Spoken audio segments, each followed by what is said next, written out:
Cleveland's best coverage. This is News Channel 5. Another round of snow leading to another drop in temperatures. Mark is tracking the flakes and the freezing cold with the power of 5. And the struggle to dig out is still on in Buffalo tonight. News Channel 5's cameras are there as people fight to free themselves before more snow falls.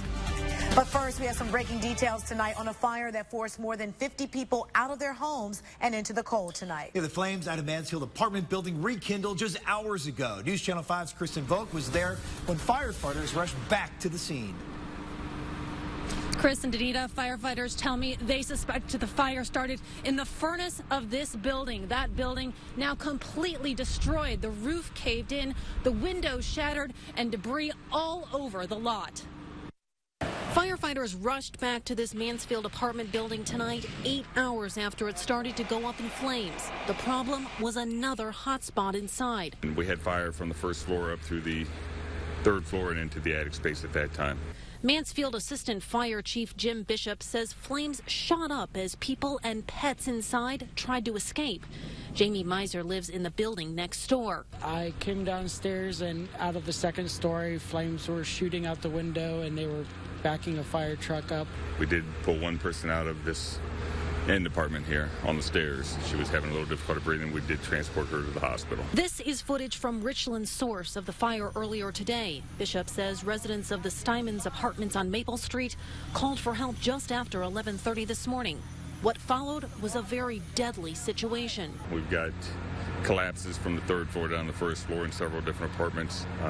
Some apartments just heavy water or heat and water damage, but it'll be a total loss.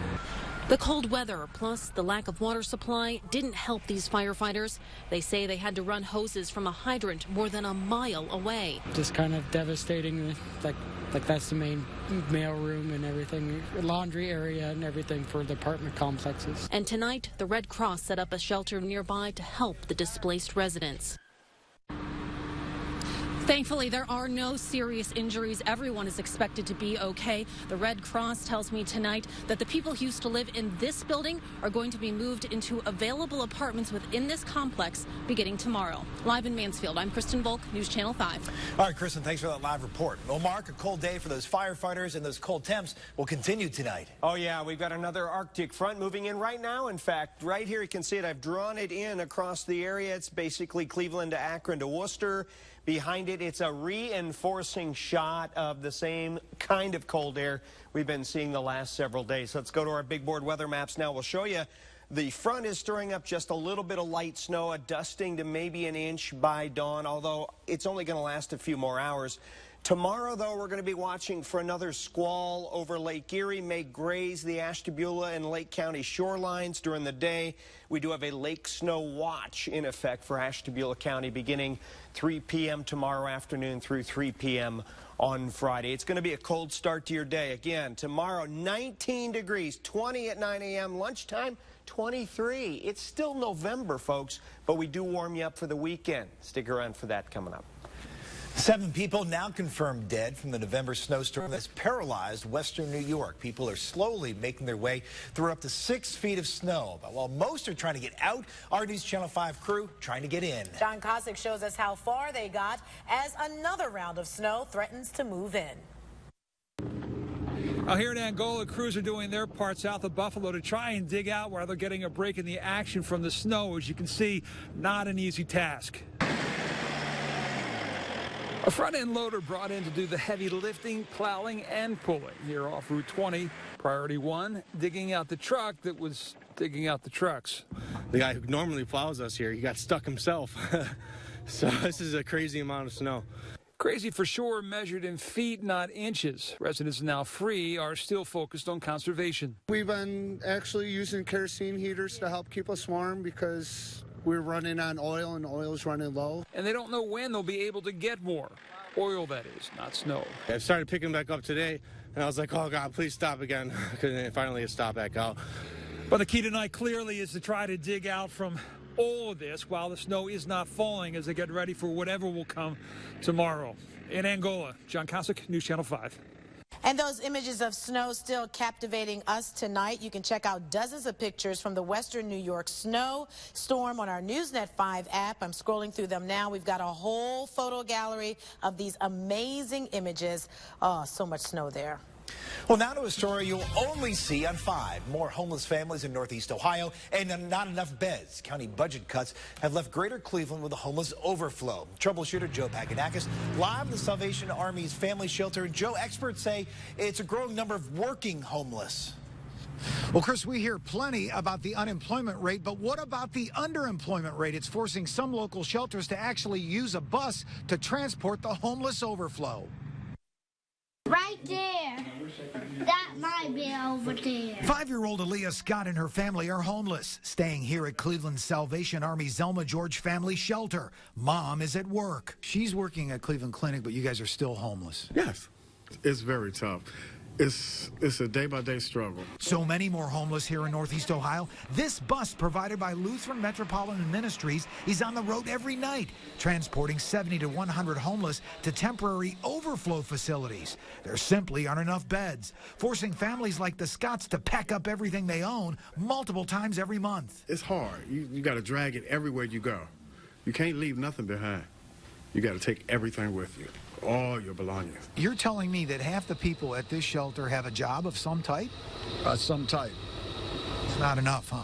But not enough money for the housing. William Brown stays at Cleveland's men's shelter, but its 400 beds are always filled, and the temporary facilities can be cold with just floor mats. We're sleeping, in cots, being transported to a gym, to sleep in a gym. Cuyahoga County funding cuts forced 2 local shelters to close, some 50 beds lost. The homeless overflow so large, this bus has nowhere to go, now forcing some to sleep outside. They make a few runs, and there's still a whole lot of people just waiting around, and they don't have anywhere to go.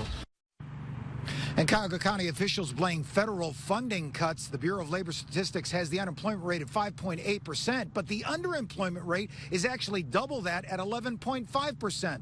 Experts say if more funding isn't found, more of Greater Cleveland's homeless will be sleeping on the streets this coming winter. Reporting live in Cleveland, I'm Troubleshooter Joe Paganakis.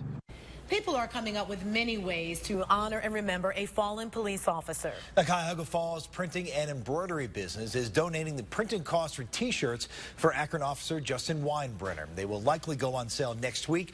Proceeds will go to Weinbrenner's family. Sweatshirts, window stickers, and wristbands also in the works.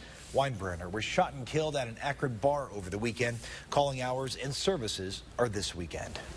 The family of a Cleveland woman who died in police custody had a lot to say about new details. Chief Investigator Ron Regan dug up tonight. And Ron, you talked to them this evening. What did they have to say? Well, I did. 37-year-old Tanisha Anderson died shortly after police took her into custody at the family's home. The family says what we found out raises serious questions about how police responded. Justice for who? Family members joined community activists reacting to how a call for help ended in tragedy. Cleveland 911, do you need police, ambulance, or fire? It's going to probably be ambulance. That's the 911 call, clearly asking for an ambulance, not police. Family members of 37-year-old Tanisha Anderson say they called 911 for medical and mental health assistance for Tanisha. This police report we obtained says she was not violent. Even so, family members say police used what's called a takedown move. Tanisha collapsed and, they say, was left on a cold sidewalk until an ambulance finally arrived. Tonight, her uncle says the last thing the family heard was a prayer. She went into the Lord's Prayer. As she was saying the Lord's Prayer, is when she expired. When the ambulance did come there, when they was putting her back in the ambulance, they was compressing on her chest to try to bring her back. When she got to the hospital, they said it was the DOA. And 911 records show the family waited a full 31 minutes for help before placing 2 more 911 calls. Family members say that raises serious questions. This is a classic case of police cover-up, police brutality. We are here tonight to get to the bottom, get to the truth. Well, Cleveland police would not say whether officers dispatched were among 400 the department says is trained in crisis intervention, and it is withholding the complete version of those 911 calls. Live in the newsroom, I'm Chief Investigator Ron Regan. New tonight, the fire director of Ohio State's marching band is taking issue with a just-released task force report. Jonathan Waters claims it showed numerous band and music school staff members shared knowledge of band problems but weren't held responsible. The report concluded Waters knew about but failed to stop a sexualized culture within the band. Waters has sued to get his job back. Well, have you ever gotten a credit score that wasn't so free? Well, if so, you may soon see a refund. Local nurse faced a true medical mystery, why it took a year to discover the string of pearls making her sick. And they took an 11-hour road trip for this. New pictures of what the Kent State Golden Flashes found when they finally made it to Buffalo. A company that ran at least 50 websites advertising free credit scores is now paying up to settle charges it billed people for monitoring they didn't sign up for. Yeah, most of the $22 million One Technologies is paying will go to customer refunds. The FTC says when someone wanted a free credit score, the company asked for a credit card number to verify identity, then charged them $30 a month for credit monitoring. More than 200,000 people complained. Well, the Consumer Financial Protection Bureau is looking to protect your finances as well with new rules for those prepaid credit cards. Ideas include better disclosure of terms and fees, you know, the fine print, better access to account information with statements or online access, and protections against errors, unauthorized transactions, and lost or stolen cars. They're taking your comments right now and will draft final rules in February. Well, when you're sick and the doctor can't tell you what's wrong, it's frustrating. And Chris, but when you think you're dying and you get no answers, it can be terrifying. Lee Jordan has the story of one woman's medical mystery you'll only see on 5. Well, a local nurse couldn't get answers when she thought she might be dying. It took an entire year to learn that what looks like a string of pearls held the answer. 14 years ago, ER nurse and fitness enthusiast Pam Mace faced her own health crisis, a severe headache and very high blood pressure that prompted a series of emergency room and doctor visits with no answers for her worsening symptoms. The tightening sensation in my head was worse. I had a swishing noise in my ear. And the worst headache of my life. It really felt like I'd been hit over the head with a baseball bat. An MRI revealed she had several tears in her arteries, but no one could tell her why. She got a list of diseases that could cause her symptoms. One of them, fibromuscular dysplasia, or FMD. Fibromuscular dysplasia was a disease of multiple diseases listed on there, and the doctor told me that he could tell by looking at me that I didn't have any of those diseases. He was wrong. He was wrong. Pam sought a second opinion at the Cleveland Clinic. An angiogram finally solved her year-long health mystery. It was FMD, a disease that causes arteries, especially from the heart or kidneys, to have abnormal cell development. Cardiologist Esther Kim says it has a distinctive signature. Multifocal FMD. And multifocal FMD looks like a string of pearls, like my necklace, on an angiogram. And as you can see, the artery starts off really nice and smooth, and then as we get down to the mid and distal artery, there is that string of beads. But it's the string of beads nobody wants. Primarily affecting women, it has been found across all ages. It can lead to heart attack and stroke. So what causes it? That is the $1 billion question.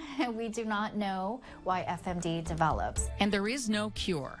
After her diagnosis, Pam found little information about FMD available. So she helped launch a national organization to support patients with FMD and research into treatment. Pam's story is raising awareness, and her message is, pay attention to what your body is telling you. But women so often will take symptoms like those you described and kind of brush them off. Yes, and so I'm here to tell you don't do that. FMD symptoms can include severe headache, high blood pressure, and that swooshing sound in your ears. You'll find more on symptoms and the Fibromuscular Dysplasia Society of America on our website. Danita? If you plan on hitting the stores this Black Friday, you may find them a little less crowded. While Bankrate.com says 40% of Americans plan to shop that day, only 28% plan to do it in a store. Others will shop online. The shoppers who will be in stores will be young adults who are mainly there just for the experience. It is a very exciting day for us here at News Channel 5. It certainly is. We're very happy to let all of you know that we are the new official broadcast TV and digital partner of your Cleveland Browns. That means you can watch the Browns preseason games right here on News Channel 5, as well as pregame shows and weekly coaches shows. We also plan to bring you new, innovative, exclusive year-round programming on the hometown team. So keep it here, Go right Browns. News Channel 5. Go Browns. I just want to thank my colleagues, including Chris and Danita, who gave me this birthday card. Thank you, Lee Jordan. And let me just read you a couple of quick lines from my colleagues. Danita, Chris, and Lee. Even though you're old and gray, your graphics are flashy, your skin's always ashy. What does that mean? But we love you anyway. Is that a happy birthday? Happy birthday. The world's worst haiku ever. Thank you very much. My skin's always ashy. All right, let's talk about something that'll make your skin ashy, more cold weather. Here we go. Oh, boy. There's a front going by right now. It's another Arctic front. It's a reinforcing shot of cold weather. More lower and middle 20s tomorrow and Friday. Again, this is well below normal air. Now, with this front, we've got some scattered lighter snow showers. Really nothing to write home about. A dusting, maybe a little bit more on the car windshield tomorrow morning. Look at Buffalo. They are getting the snow again. The squall is trying to reorganize. It's waving around a little bit, but they get very little break from the heavy snow. And we've even got a lake snow watch for Ashtabula County. Nothing west. Now, Lake and Geauga, even eastern Cuyahoga County, will keep an eye tomorrow afternoon and overnight. Winds early tomorrow will be basically southwest again, blowing up the shoreline toward Buffalo. More heavy snow there, but easily could graze north of Interstate 90 in Lake and Ashtabula counties tonight and tomorrow. We will wait and see. Of course, Tara Blake will have the latest for you, but early guesstimates overnight tonight. Where that little band sets up, you could see another 2 to 3 inches in Ashtabula, Geneva, 1.5 inches, even Mentor, 1.5 to 2 inches of snow. The rest of the region, it's flurries early on and then drying out with a little sun by the morning commute. Temps, that's the big story for all of us, so let's talk about those. 28 Elyria now, Medina 28, 30 Akron to Canton to Mentor and Ashtabula. The colder air is rushing in, and look at these wind chills already. Lower and middle teens in a lot of spots. It's just going to be another very cold overnight. So what's it going to do over the next 12 hours? Well, the temps bottom out in the upper teens as you get up and go. In fact, if we check some of the rest of the region, we can see 16 for Worcester to start your day tomorrow, 18 for Mansfield, 17 Canton and Ravenna. All in all, the chill is back, and then only a slow warm-up through the day. The cold air coming back in through Friday, but a warm-up will move in for the weekend. Hold on for that. Here's the front going by. Winds orienting out of the west or southwest, kind of waving back and forth. So we'll keep an eye out for a squall. Depending on where that squall persists, you could see several inches of snow tomorrow afternoon and tomorrow night. Stay tuned. 19 tonight, light snow, clouds and breezy. Kids getting on the bus tomorrow, we're talking about right around 20 degrees. Winter coat weather again. I know it's not January, but it's going to feel like January one more time. All right, quick look now. Akron and Canton. Overnight tonight, 18 flurries. Tomorrow, let's do 25 degrees, staying cold. As for your 7-day forecast, here we go. Tomorrow, 26, partly cloudy. A squall east for Cleveland. I'm pressing the hot button, Gary, sorry. Let's give you that 7-day real quick. Here we go. 7-day. Watch the warm-up for the weekend. Mid-20s Friday, lake effect ends. Saturday, dry 44. 51 on Sunday with rain. Going to melt some snow. That'll help my ashiness. Yes. It will. I think it will. You could always try some lotion. All right. All right, Mike Harris, Cavs Spurs down to the wire at the Q tonight. Yeah, but they're still the champs, and they're still in the same position they were when the Spurs came in. Chasing the champs. We'll take it back, show you what happened, and what it ended up when we come back.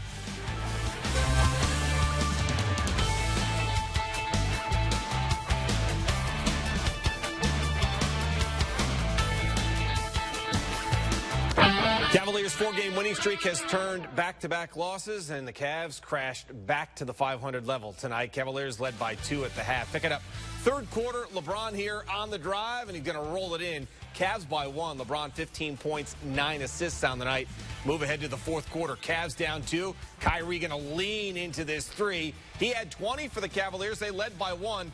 And then the Cavs working the pick and roll all night. LeBron and Andy. Nice night for Andy. 23 points, 11 assists. Cavs by 3, but it all came down to this. Final seconds. Cavs down 2, off the miss. Free throw, LeBron looking to go end to end. Going to lose the ball on the turnover. Spurs escape with a 92-90 win. That's the only way you can grow, by being able to accept some of the things that you didn't do so well. Everyone can look at, the good times, but it's the bad times that makes the man in you or the professional out of you. We'll see how we come back from it. One positive we took is that, we got stops when we needed to, and we gave ourselves a chance to win. And that's what all you can ask for, especially going down the stretch against a championship team like that. Well, the Browns went back to work today. Get ready for the Atlanta Falcons on Sunday, and it also included the long-awaited return of wide receiver Josh Gordon. Gordon returning to the practice field for the first time since training camp all the way back in August. His teammates described the All-Pro as upbeat and ready to get back to work as the team took practice indoors today, because that's where they'll be playing Sunday in the Georgia Dome. Gordon looked in great shape and ready to go. Athletically, no one's going to question Josh Gordon athletically. He's a freak. But I think as far as this game, it's not basketball. You don't just go out and shoot hoops. You know what I mean? There's plays. It's it's a team game. So he has to be able to, show that he can do that. And I thought it was a good first step today.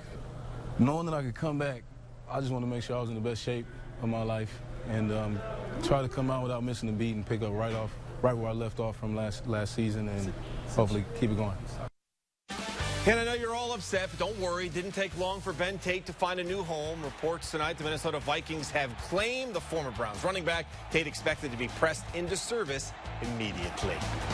And the Buffalo weather certainly has impacted the poor Kent State football team, which had their game canceled again against the University of Buffalo. Second straight day. That was the scene tonight at UB Stadium, where the game is scheduled to be played. Now, the school has asked for volunteers to help shovel the school's bleachers so they can get the game in. 2 schools will meet tomorrow and decide whether or not to play the game or move it to another venue. College basketball for you tonight at the Wolstein Center. Vikings improved to 2-1 with a 60-46 win over Jacksonville State, all part of the Global Sports Showcase. We're back after this timeout. Well, happy birthday. They go by quick. 31. So they're done. 31 again, yes. Again and again and again. Have a good night, everybody. Saying a word. Thank Good you, night. Janita. Restraint.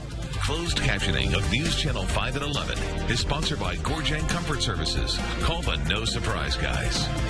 Start your morning right with Good Morning Cleveland and traffic updates from the Akron-Canton Airport Traffic Center. Until then, don't leave home without downloading the News Channel 5 app. Breaking news, Power 5 weather, 5 on your site traffic alerts, and more. Enjoy our app on your tablet or smartphone now.